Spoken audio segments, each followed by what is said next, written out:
Well, they say as a landlord, you provide absolutely no value to society, and most people call me a leech on a daily basis. But that doesn't mean that I can't utilize a lot of tools that will add a lot of value to my life to make being a real estate investor a lot easier. So in today's video, I'm going to go over a number of those tools and how you can make your life a lot better as a real estate investor. What's up? My name's Avery. I'm a realtor and investor, and I bought my first property in March of 2019, and I now have 14 units that I own and manage myself, as well as I'm a realtor in the Raleigh, Durham area of North Carolina, and I'm full-time in real estate, and I absolutely love what I do, which is why I like to share it here on YouTube. And just before I get right into those 7 tools that you could utilize in order to make your real estate investing business a lot easier and things that can help you get ahead of the game, I'd really love it if you would scroll down and make that thumbs up button blue, because it would make me very happy. And because I hate wasting time, let's just get right into that very first tool that I like to utilize. And this is a very simple one that most people are familiar with, and that would be something like Zillow, Redfin, or Realtor.com. Yes, I'm a realtor and I have access to the MLS, and when I work with a buyer, I do set them up on an MLS search, and they have their own little website that allows them to get a filtered search for what they are looking for. But typically you can find a lot of that similar information on any of these websites, with Zillow being a very popular one. You can use these tools for things very simply, such as finding a property in a specific town, neighborhood, or multiple towns, and kind of scroll around, look at various price points, bedrooms, bathroom, different home types, if you want a multifamily, condo, townhome, or a house. So it's just easy to search what you want to be able to buy and invest in. The other thing that's great that these tools offer is you can look at recently sold comps. So if you're trying to buy a new property, you can see how much other properties around it that are similar sold for, and potentially also your realtor could help you with that kind of thing if you don't feel as confident about it, because it can be very specific from street to street depending on where you are. But it's a great place to start to see if that particular property might be worth what other properties sold for. The other thing that's cool that some of these websites have, and I'm actually only sure that Zillow has it, I'm not sure about any of the other ones, is that you can go over to the filter section and there's the option to look for by agent and other. So that just means for people who are doing for sale by owner, potentially there are builders who are doing new builds and they don't have an agent. So that's just a different place where you can see some other properties that aren't necessarily on the main page of Zillow, and some things that you may miss. So it just gets you a bit more exposure, which is also something when I'm calling for sale by owners, I tell them so that maybe they're more likely to list a property with me so they get more exposure, can get their property sold for top dollar. But this is also an area where you could go in as a buyer and know that that person who's listing the property on their own is not paying any sort of listing agent commission. So they're probably willing to accept a little bit lower of an offer because they don't have to pay that commission. Plus, maybe they have it listed for less money, or there's less exposure and they just have less offers and whatnot, so you could just offer less in general. The second thing would be having some sort of analysis tool. Now, I've used a lot of different analysis tools in my life, and there are definitely a bunch out there that you can just go in, put an address in, and it will just figure it out for you. I personally just like sticking with the specific Excel sheets that I've built, and I have one specific to long-term rentals that I just call a cash flow analysis tool, and then one I have for short-term or potentially mid-term rentals that I just call a short-term analysis tool. And this is really important, and it helps you not waste a bunch of time looking at a bunch of properties that don't make sense.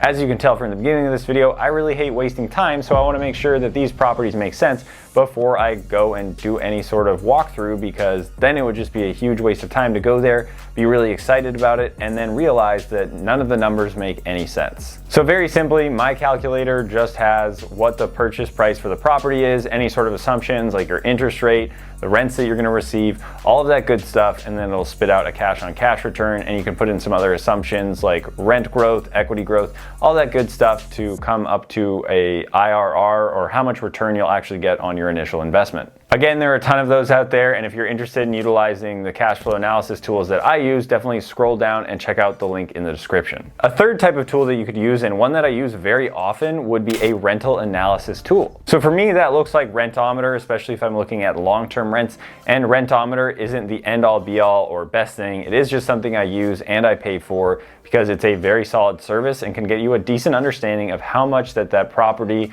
or that one side of the duplex could potentially rent for. Now, I always say the same caveat anytime I bring up Rentometer, is that it will just show up an entire area and an average of that bedroom type that you are looking at. It's not going to delineate between a luxury apartment complex, a duplex, a condo. It's not going to look at a single family house and just separate all of those items out. So a single family house and one side of a duplex and a luxury apartment building are all going to rent for different things, and they are not their own comps. So if you're utilizing this service, make sure that you actually go in and look at which type of properties that they are renting out for. Don't just throw in the address and have it spit out the average and you say, well, that's exactly what it's going to rent for. Because if you're trying to rent out your single family house and it's pulling in a ton of luxury apartment complex units, then it's going to skew up the average, most likely, of that single family home that you have. But again, I think this is a fantastic tool and I use it all the time just to get a good sense of what the potential rents could be for a property. And then I plug that right back into my cash flow analysis tool. And if you're going the Airbnb route, some other things that you could utilize would be AirDNA. B&B Calc is also a pretty good one. Or you could just go straight up into Airbnb or VRBO and look at like properties and how much those are actually renting for to figure out how much money you could make every single month. And number 4, a tool that I recently started using and today's video sponsor would be Baselane. Baselane is a #1 banking platform that allows you to save a lot of time and focus on actually growing your rental property business and not spending a ton of time worrying about specific minutia and being very manual with everything. Baselane also offers some property management features like automated rental collection, which is my favorite, and then all of that money that enters into your account, you can earn up to 4.19% APY or annual percentage yield on all of those deposits into your account. Baselane also offers a checking account that allows you to earn high rewards, such as earning up to 5% cash back on your debit card spending with no monthly fees. And it's really easy for you to keep track of all your properties with a simplified view, and you can see all of your properties in your portfolio, how much they're worth, and just keep track of exactly what's going on so you know how much cash flow you're making and how well your property portfolio is doing. I personally think it's a fantastic service where you can collect rent online and really just take hold and see exactly how well your property is doing and not just worry about manually updating a spreadsheet every single day with the different type of expenses that are going on and manually be tracking everything.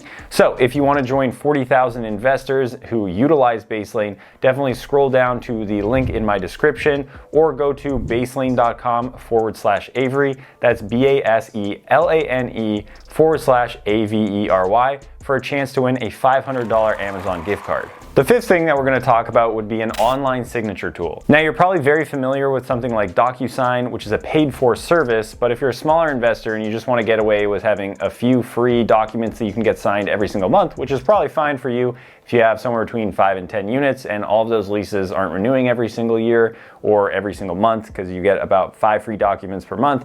And another option that I use, and that is called XodoSign, and that used to be called EverSign, and Xodo is XODO. So this is a really easy service and it makes you look a lot more professional and also makes it way easier for you because you can get leases signed from basically anywhere as long as you have internet connection and the email of the tenant that you're trying to get to sign that actual thing. So for example, I still manage my own properties that exist in the Boston area, and in order to get people to actually sign a renewal, I had to get them to sign a renewal. But to do that, I just did it through EverSign, and XodoSign is now what it's called. But to get them the actual document out there was very simple because I just had the PDF version of the document and could put in where they needed to sign, and then they sign it. It was way easier for me because I didn't have to mail something, didn't need a wet signature, and I could just get an electronic signature, and that way everything is far simpler. You look much more professional and it saves you a lot of time. It can be done in a few minutes and it's very easy to use. Number 6, an awesome tool, and I have to mention AI because it is 2024, would be ChatGPT. ChatGPT is really helpful in a lot of aspects of life. Now, I've never been in school when you could use it and you could just put in your entire homework and it will answer all the questions for you. But something where I've used it that can be very easy would be for any type of listing descriptions when that comes to a long-term rental or your Airbnb property. For any type of property you have, this is very helpful. It can make things a lot more concise. It can potentially give you ideas of what to add to that listing description, what other things that you could do to highlight it, or just make it sound a lot better, sound a lot more professional. So if you just give yourself an attempt to actually write that listing description, which I definitely would do first, I wouldn't just solely rely on ChatGPT. Plug it in there, have it fix it up a little bit. Again, obviously read it because this is a computer/robot. It is not a human voice. So you could potentially tweak it a little bit again, but it's a great place if you're maybe lacking some type of imagination or you really don't know exactly what to put on your listing description. It can help you quite a bit. Number 7, and this one is going to date me because I got my very first Facebook profile, I think in 2007 when I was in grade 6 or 7, I can't remember, but Facebook is actually an awesome place to be if you're a real estate investor. And that's because there are so many groups out there that have to do with real estate investing that are on Facebook. You name it, you can find contractors on there, you can find deals, you can find wholesalers who want to help you bring new properties on your plate so that you can buy them, and just other investors who are out there that you can talk to that maybe have the same questions as you or that you could partner up with. I think the best thing for me that's been on there though has been contractors. There's just a trusted source of other investors who may have worked with these contractors that really help when you don't want to just go to Google or don't have a referral in the area for someone that you could work with. So those are all 7 tools that I wanted to talk about today, and all of them I utilize in my business that really make it a lot easier, because if you get into the rental property investing game, you don't want to just create yourself a job that's absolutely terrible, because it could be if you did everything very manually and did not treat it like a business. So hopefully you guys learned something from this and you were able to utilize them, or will be able to utilize them in your business as well. So thanks again for watching, and more wealth is coming your way.